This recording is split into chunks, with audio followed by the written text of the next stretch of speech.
Méditation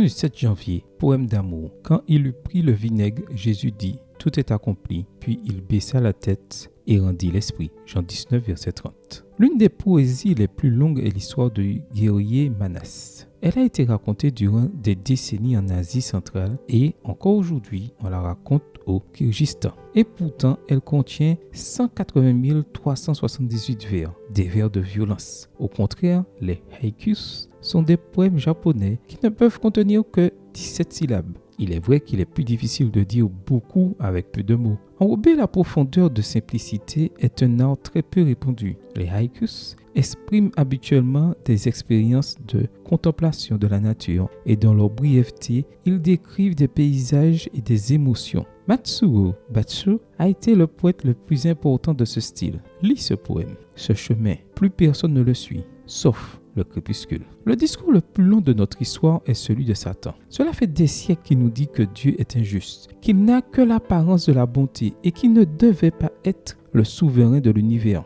Cela fait des siècles qu'il nous convainc qu'il n'y a pas d'avenir, que nous devons profiter du présent, être nos propres dieux, lutter pour nous parce que les autres ne comptent pas. Et beaucoup de gens relatent ces épopées comme si elles étaient la vérité.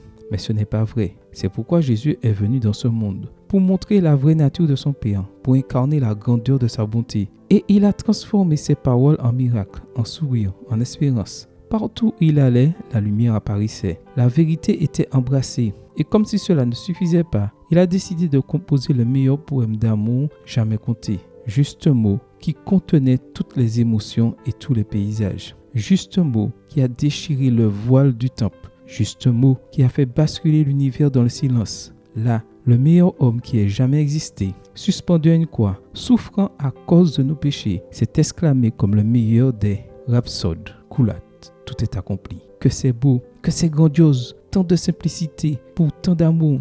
Et il a tout fait pour toi parce qu'il t'aime, parce que tu es ce qu'il y a de plus important pour lui, parce que tu l'inspires.